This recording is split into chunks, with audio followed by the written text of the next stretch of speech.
programa Saúde Total tem o patrocínio, em nossa clínica, sua saúde vem em primeiro lugar. Instituto Acerte. Compromisso com o seu bem-estar. Olá, vem cá você, meu amigo e minha amiga que nos acompanha aqui na programação da TV Capital. Você já sabe, né? Todos os domingos, neste mesmo horário, às 5 horas da tarde, nós falamos sobre saúde aqui na TV Capital, no nosso programa, o programa Saúde Total. É o programa que fala sobre a saúde de forma geral, por isso o próprio nome, né? A saúde na sua totalidade. A gente fala sobre a saúde do ser humano, tanto a saúde física quanto mental, mas nós vamos abordar aqui também no nosso programa sobre a saúde pública. Como que está a saúde aí no seu bairro, no seu município, na sua cidade, e vamos falar também sobre inovações na área da saúde, na área médica, um programa que aborda a saúde em sua integralidade. Como sempre, você já sabe, comigo, Dr. Wesley Medeiros. Dr. Wesley, vamos para mais um programa. Graças a Deus estamos aqui levando informação de qualidade para vocês no Saúde Total na capital. E hoje nós vamos tratar de um assunto importante. Você aí que tem filho, que tem neto, sobrinho, né? Nós temos aí uma sazonalidade. Cada época do ano tem um tipo de doença. Cada época do ano nós vemos nossas crianças, né, serem acometidas com algumas viroses, né? Hoje nós vamos desmistificar aqui o termo virose, viu, Bruno? Hoje nós vamos... E para trazer essas informações que nós temos hoje, o nosso querido amigo Dr. Valdeci, que o Bruno vai apresentar ele para nós. Exatamente, Dr. Valdeci Justino, muito obrigado, seja muito bem-vindo aqui ao nosso programa. Hoje a gente vai falar sobre emergência médica, não é isso, doutor? E já para iniciar, né, Dr. Wesley, o que é a emergência, na verdade, emergência pediátrica, só corrigindo, emergência pediátrica. Muito boa tarde. Boa tarde Wesley, boa tarde Bruno, boa tarde a vocês, telespectadores. Então, eu sou médico pediatra e atuo em emergências pediátricas já há 10 anos e o que nós precisamos, em suma, é realmente diferenciar entre um quadro de urgência e emergência pediátrica, que fica muito confuso às vezes para os pais entenderem e saberem que a emergência é aquela que você tem que ter uma atuação rápida, é para algo imediato. Um trauma crânioencefálico, seu filho bateu a cabeça, aí ele precisa sim de um atendimento ali já mais rápido. Um sangramento de grande monta, sofreu alguma lesão e isso também pode prejudicar. Um desconforto respiratório severo em que a criança possa levar a um quadro de insuficiência. Isso é que é necessário para poder a gente ter essa diferenciação entre um quadro de emergência, que são estes casos, para quadros de urgências. Quadros mais leves, em que temos tempo para poder chegar a um diagnóstico mais preciso e assim lidar com a situação. Quadros febris, vômitos, diarreia, um desconforto respiratório leve, tudo isso é importante que o pai saiba como diferenciar, até mesmo para buscar o atendimento mais adequado. Valdeci, como ele acabou de dizer, tem 10 anos de experiência aí nos prontos-socorros infantis da vida. Ele tem uma experiência vasta e vai trazer a informação para nós da seguinte forma: nós que estamos, né, que temos filhos, eu tenho 4 filhos, né, tenho de várias idades, nós sabemos que cada época da vida tem uma doença que acomete mais, né? Então nós vamos começar aqui a fazer uma cronologia. Os recém-nascidos, né? Quais são as principais emergências ou urgências do recém-nascido? Então aquela mãe que acabou de ter um neném, saiu lá da maternidade, tem 3, 4, 5 dias. Eu vou citar um aqui que é muito comum, a gente também que trabalha, né, na área, que sempre atendeu aí criança também, a gente atua nessa área também. Nós sabemos a criança, doutor, não está fazendo cocô. Quantos dias pode ficar sem fazer cocô? Pode ficar sem fazer xixi? Né? A criança está amarelinha? Então são dúvidas do pequenininho. Vamos começar lá dos pequenininhos, depois vamos primeira infância, até chegar lá na adolescência. Certo. Então, começando ali do recém-nascido, essa preocupação é uma das queixas principais. Não está evacuando. Ele já vem aí há alguns dias sem fazer cocô. Isso se dá por quê? Depende muito da dieta do bebê. Então essa dieta, ela pode ser a base apenas do seio materno, do leite da mãe, ou ela pode vir de fórmulas. Quando então, por fórmulas, acaba que a criança pode ficar um período maior sem evacuar devido ao tamanho da proteína do leite que é ofertada para ela. Na mãe, é uma proteína mais adequada, uma absorção mais adequada, então acaba que ela pode vir com períodos de evacuação mais recorrentes. Já em qualquer fórmula, ela é derivada do leite de vaca, uma proteína um pouco maior. E mesmo ainda que ela seja trabalhada, isso pode dificultar na evacuação, levando aí um quadro de normal, não de constipação, um quadro de ressecamento das fezes. Então o bebê pequeno, ele pode ficar até 10 dias sem fazer cocô. Mas isso não precisa de desespero, não né, precisa de desespero. Tem que acompanhar. E nisto, 10 dias, contanto que ele não venha ter aí sinais de desconforto, irritabilidade, choroso. E aí sim é necessário então a gente fazer alguma intervenção. Medicação, mudança talvez do leite, seja o suficiente para poder realizar o tratamento. Outras coisas que nós temos que nos preocupar é a icterícia. Esse bebê amarelinho, temos que observar de quando começou ele ficar mais amarelinho, que tenha tido essa percepção, em quantos dias, sendo que a icterícia do recém-nascido é algo comum. Ela hoje está muito mais frequente devido ao fato do clampeamento do cordão tardio.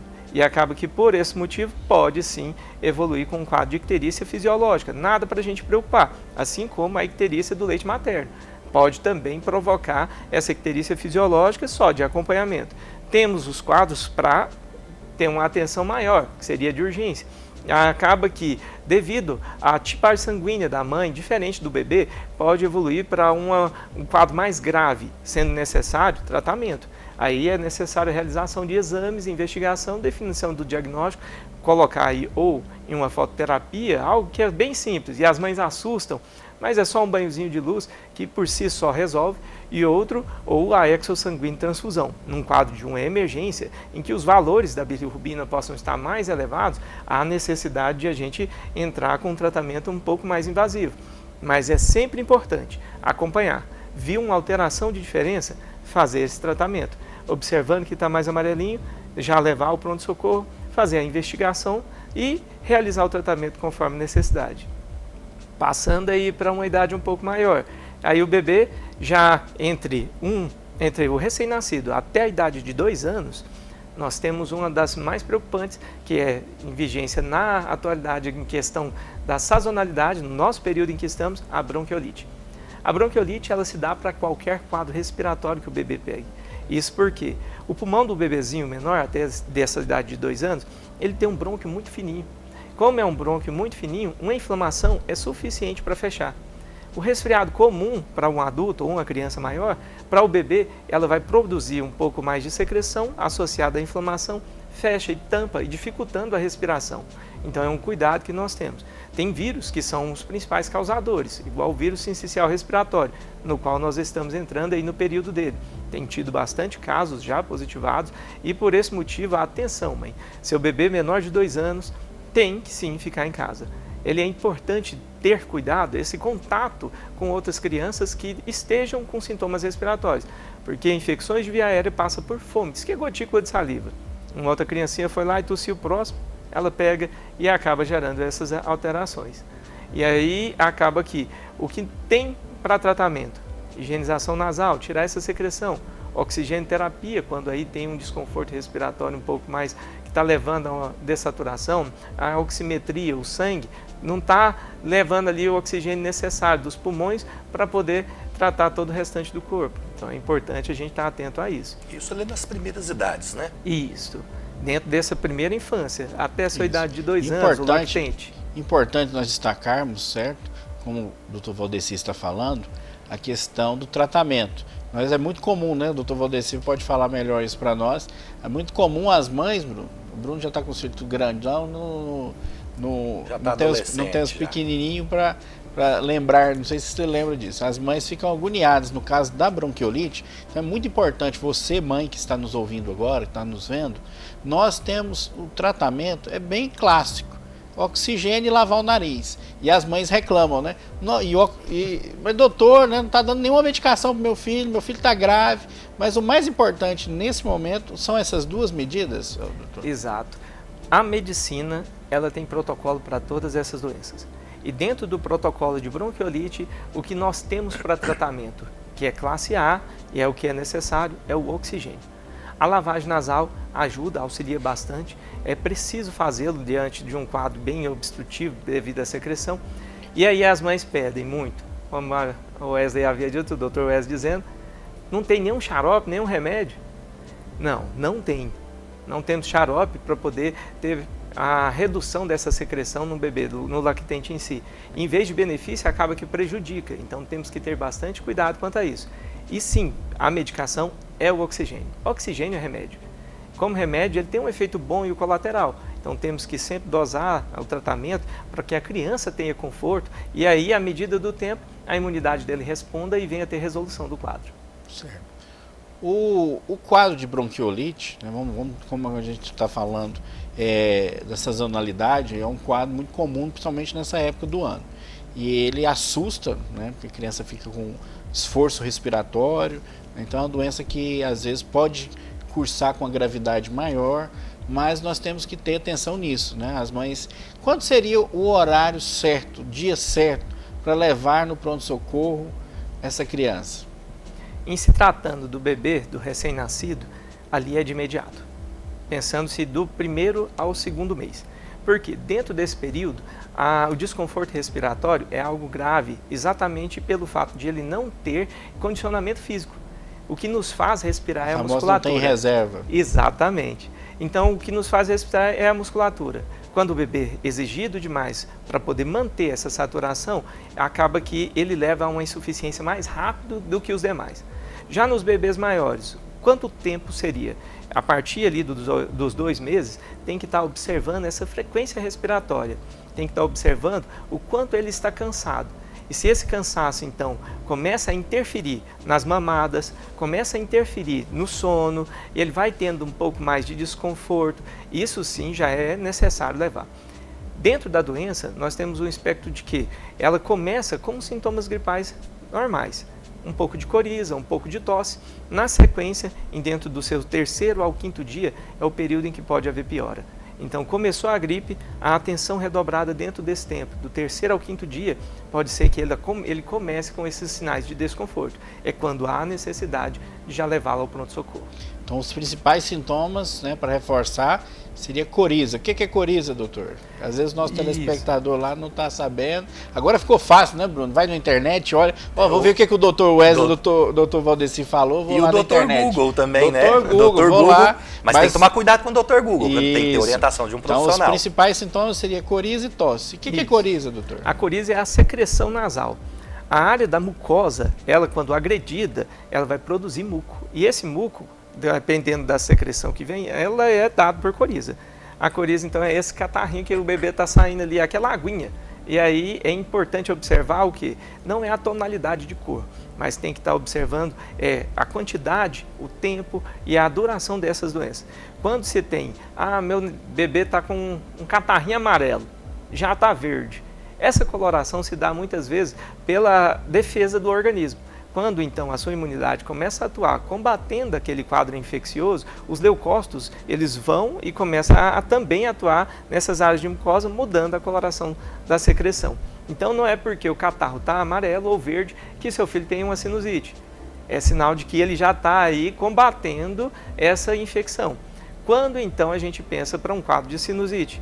É quando essa secreção acumulada pode levar até mesmo um gotejamento pós-nasal nas crianças e, junto a isso, secreção que venha com odor forte, fétido. E aí a gente pensa em um quadro mais purulento. Se tem ali sinal de infecção com um odor, com um cheiro mais forte, uma coloração mais esbranquiçada, aí é pus. Pus é sinusite. Bem, então ficam as dicas aí do Dr. Valdeci Justino, ele que é médico pediatra. Nós estamos falando sobre emergência pediátrica. A gente vai fazer um breve intervalo comercial, Dr. Valdeci. Você que é mãe, que é pai, está gostando aqui do nosso bate-papo? Então não saia daí, a gente volta daqui a pouco e vamos falar um pouco mais sobre nós falamos agora da primeira infância, vamos falar um pouco de idades mais avançadas até adolescência. É um minutinho só, não saia daí.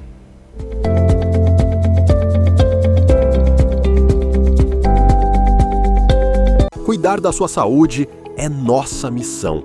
Desde 2023, o Instituto Acerte transforma vidas com um atendimento humanizado e excelência Nossa equipe de especialistas renomados oferece serviços em cardiologia, reumatologia, psicologia e muito mais. Além disso, levamos informação de qualidade e consultoria para o setor público e privado. Instituto Acerte. Compromisso com o seu bem-estar.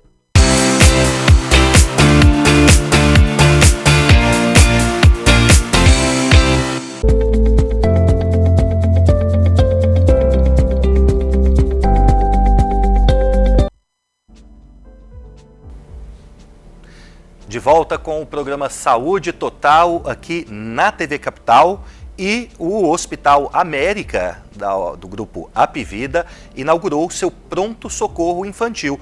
O Dr. Wesley esteve lá e mostra um pouquinho pra gente como é que foi. Bom dia a todos, estamos aqui hoje, dia 7 de fevereiro de 2025, no nosso Hospital América, inaugurando o nosso novo pronto-socorro infantil. Nós temos agora uma estrutura muito melhor. Há 3 anos atrás, quando nós assumimos a direção, junto com a empresa, fizemos avaliações, vendo as dificuldades na estrutura local, nós optamos aí por fazer essa mudança do PSI. Hoje nós contamos aí com mais estrutura, com mais leitos e continuamos com a equipe muito acolhedora e com muita eficiência técnica para atender os nossos pacientes.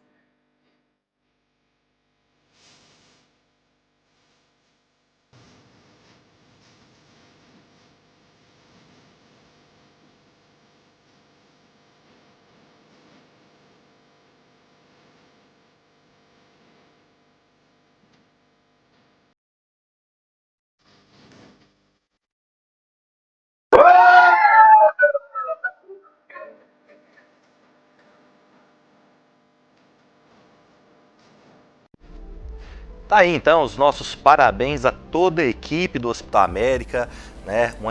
Um importante investimento para os pequeninos e pequeninas, né? O Hospital América, que é um hospital especializado em pediatria, né, Dr. Wesley? Então os parabéns Isso aí para mesmo, toda a eu equipe. estive lá, foi uma festa bonita de inauguração e um local importante, né, para toda a comunidade goiana que atende aí, o grupo Apvida atende. Então eles têm aí agora essa oportunidade de estar num novo ambiente, né, e continua com os bons médicos atendendo lá, um bom acolhimento para tratar melhor os nossos pequenos, que é o tema hoje do nosso programa com o Dr. Valdeci, falando de emergências pediátricas.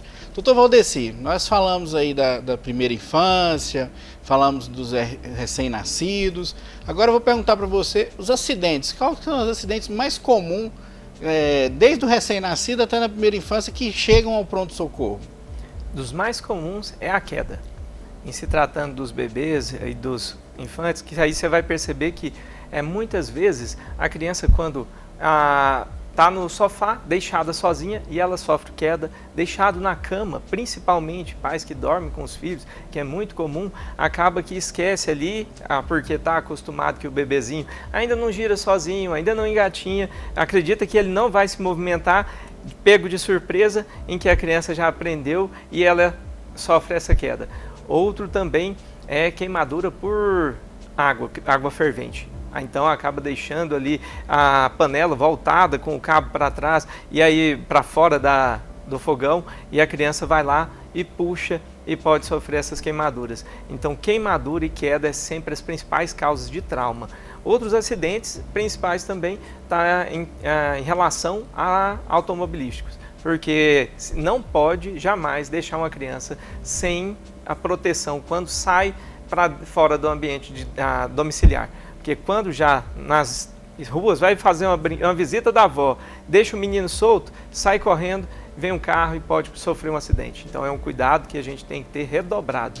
E outro importante não é só o carro bater nele, é como carregar essa criança dentro do carro. Colocar ela sempre ao bebê conforto, ter essa importância de ficar atento a estar mantendo a criança sempre com o cinto de segurança, porque criança não quer, menino não quer. Aí acaba que o pai, é só uma estante aqui. Uma das vezes atendi uma criança que veio de dentro de um condomínio. E aí a velocidade dentro do condomínio é baixa, não tem seu risco, o pai soltou a criança e por uma fatalidade bateu o carro, a criança foi contra o para-brisa e aí nisso acabou levando a traumas, preocupações, e é uma coisa que não se pode, só tira ela da cadeirinha do bebê conforto quando está parado. O imponderável, Dr. Valdeci, pode acontecer, né? Nós temos que ficar cientes disso. Exato. Valdeci, você esqueceu de uma, Valdeci, que é muito comum. Engolir moeda, engolir bolinha de ingestão de corpo estranho. Isso aí é muito comum. Então os pais vamos ter cuidado, né? Que Exato. também é uma coisa muito comum, né, Valdeci? Muito, muito comum. Visto que crianças menores, tudo que pega vai à boca. Então a chance de eles engolirem moedas e pior ainda, engolir brinquedos e pilha. Porque pilha, bateria, elas são corrosivas e podem levar a lesões estomacais, lesões no esôfago, o que prejudica muito a saúde do pequeno. Então tem que ter muito cuidado, nunca deixar nada exposto que possa prejudicar a criança. Então aí para os pais fica a dica, sempre respeita a classificação indicativa que vem lá atrás do brinquedo. Porque o brinquedo pode soltar algumas peças e engolir, e como o Valdeci disse, a bateria é muito perigoso, porque ela é corrosiva, e aí a gente tem dificuldade para poder retirar esse corpo estranho, tendo que anestesiar a criança. Então são vários eventos que ocorrem depois da ingestão que podem prejudicar a saúde. Dr. Valdeci, você falou, né, nós falamos aí sobre várias idades e já aquela criança que já está entrando na pré-adolescência, né? Já começa a ter, como se diz, uma mobilidade bem maior, já corre, já brinca, né? Crianças muito agitadas, né? E aí é muito difícil, né? Porque por mais que o pai e a mãe tenha todo o cuidado, oriente o filho, né? A tomar cuidado, a não correr, para, né, até evitar alguns acidentes, né? Qual que é o conselho que você costuma dar para esses pais que têm essas crianças muito agitadas, já digo ali, na pré-adolescência? Isso. Uma coisa muito importante, deixe seus filhos crescerem, só que sempre sob supervisão. Porque ficar retendo a criança, segurando, com medo de que algo possa acontecer, isso vai também impedir o crescimento e desenvolvimento natural da criança para aprender a lidar com situações mais difíceis. A diferença está a supervisão. Deixar a criança por si só acaba que pode sim levar a um prejuízo, porque ela não tem o conhecimento muitas vezes de que algo possa fazer mal a ela. Todavia, quando você deixa um supervisor dando aquela orientação, olha, isso pode te fazer mal e caso aconteça, ter ali como recorrer ou não deixar que algo grave aconteça, isso facilita para que ela possa ter compreensão e melhor desenvolvimento, sabendo que aquilo sim machuca. Quantos de nós, na nossa infância, ralamos o joelho por correr demais? Acaba caindo, ralando e muitas vezes não acontece de novo. Em certas situações, exatamente por quê? Porque sob uma supervisão você teve o cuidado ali, deixando que nada de grave acontecesse, mas não impedindo a criança de aprender com os erros. Nós aprendemos, eles também têm que aprender. Quando você priva isso, piora o desenvolvimento, acaba que num futuro aquilo pode gerar um agravo maior para a criança do que aquele momento talvez seria. Então tem que ter esse cuidado, é sempre sob supervisão. Perfeito. Isso mesmo. Agora nós falamos lá no começo do programa, e é muito comum, né, às vezes, duas coisas que é muito comum, e a gente tem essa meta aqui no programa, certo, Bruno? Sim. Que é levar informação de qualidade, informação técnica e do dia a dia, do cotidiano, senão não faz sentido nós estarmos aqui. E uma das coisas importantes que a gente já tem que relatar para as pessoas é aqueles termos que a gente vê de dia a dia nós do pronto-socorro. Nossa, mas aquele doutor passou só uma dipirona. Aquele doutor falou que tudo é virose. Então eu gostaria desses dois termos, só para a gente pegar como gancho, Valdeci, e você explicar, porque às vezes a gente só passa dipironas sintomáticos, porque às vezes não passa antibiótico, alguns precisam tomar antibiótico, outros não, certo? Por que é virose? Será que a virose é a que mais dá? Será que é vírus? É o agente etiológico mais comum? Será que é isso? O Dr. Valdeci vai falar para nós que é muito importante isso. Exatamente, e muito mesmo, porque essa dúvida acaba que quando vem uma criança, meu filho está com febre, quer um antibiótico. A febre, ela não tem associação a essa questão da necessidade do antibiótico. Ela é uma resposta imunológica. O entendimento do que é vírus, do que é bactéria, do que são os outros parasitas que promovem e provocam um quadro de distúrbio, uma doença em si, é muito importante para a realização do tratamento mais adequado. Então, é sim muito comum em crianças menores que não são os pré-escolares, eles acabam tendo muito mais infecções que são de cunho viral. Então, dentre os vírus... Por isso que nasceu o termo virose, né? Exato. Só que ficou pejorativo, né? A gente Ficou. tem que tirar esse termo pejorativo da questão da virose, para as pessoas entenderem melhor. Exatamente. É entender que o quadro viral, que é essa virose que hoje todo mundo fala, ela se dá por vários tipos de doença, tanto no quadro respiratório, uma gripe, o influenza, ele é um vírus, a Covid é um vírus. Bronquiolite, A né? bronquiolite é um vírus. Então, dentro disto, uma gastroenterite que leva a diarreia e vômito é um vírus. Pode ser causada por um quadro bacteriano também? Pode, mas nós temos que observar a clínica do paciente. Ainda na pediatria, a clínica é soberana. Muitas vezes, em algumas outras áreas, há necessidade de fazer uma complementação, muitas vezes maior, buscar por exames para poder chegar a um diagnóstico mais preciso. Já na pediatria, em maioria dos casos, nós conseguimos observar através da história em que é passada e da avaliação do filho, o que ele possa ter. Se há necessidade somente de medicações sintomáticas, que seria ali a dipirona, o paracetamol, ou ibuprofeno, ou até mesmo ondansetron para o vômito, bromoprida. Então a gente vê qual a medicação mais adequada para o sintoma que ele apresenta e diante disto, quando se tem um diagnóstico mais adequado, vamos dizer, um diagnóstico preciso, é vírus ou não? Não, é uma bactéria, aí sim entra com antibiótico. A preocupação em entrar com antibióticos em quadros virais no bebê é que ele está formando ali a flora intestinal, ele está formando a flora até mesmo da pele. Essa flora é composta de bactérias. Então essas bactérias são bífidas, são boas, elas auxiliam na nossa imunidade. Quando você então entra com antibiótico, o antibiótico ele não tem seletividade. Ele não vai escolher, eu vou ali matar a bactéria ruim. Não, ele vai matar a bactéria boa em associação a isso, do que tira então a bactéria boa, a proteção da criança, levando a uma desbiose. Esse período de desbiose aumenta muito a chance de contaminação. É aquelas crianças que quando iniciam com antibiótico por causas não específicas, que não seria necessário, acaba entrando num ciclo de antibiótico que em vez de benefício prejudica, aumentando quadros infecciosos, agravando as infecções, principalmente as virais. É muito importante ter esse cuidado. Fora isso, ainda tem a chance de levar à resistência bacteriana. Então, bactérias ali que, na verdade, seriam tranquilas num tratamento anterior, que se na ocasião que tivesse uma infecção bacteriana entrasse com antibiótico adequado, não entrasse com antibióticos antes desnecessários, teria maior resolutividade. Ela ficou resistente porque entrou com antibiótico no momento inadequado. É isso aí, pessoal, tá vendo? Então, isso que é informação de qualidade, informação técnica de fácil compreensão para vocês. Então, as mãezinhas aí vai ficar o recado. Não peça antibiótico para tudo. Realmente é questão de quantidade. A maior quantidade de doenças são causadas por vírus, por isso surgiu o termo virose. E os remédios sintomáticos, né, como o doutor diz, são os mais importantes. Vou agradecer aqui o nosso amigo Valdeci, que veio aqui nos prestigiar aqui no Saúde Total na capital, e dizer que ele está com um projeto muito interessante, muito bom, que é o PedHelp. É um serviço que ele faz de acolhimento, de tratamento, de atendimento no domicílio.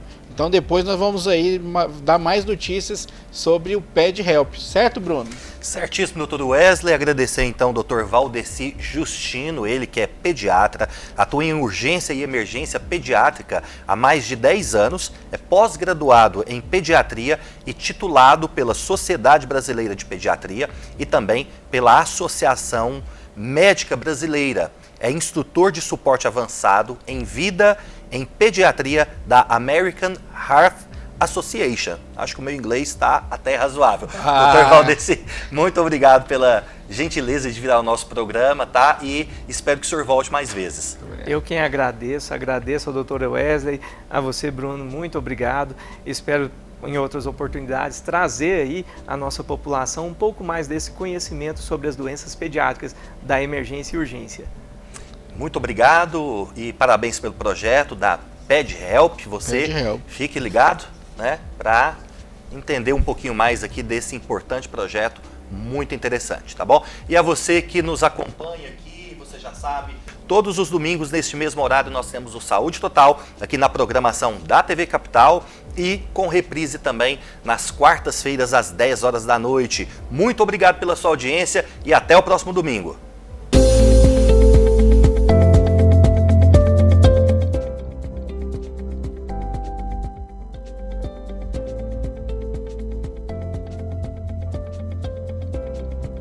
O programa Saúde Total tem o patrocínio, em nossa clínica, sua saúde vem em primeiro lugar, Instituto Acerte. Compromisso com o seu bem-estar.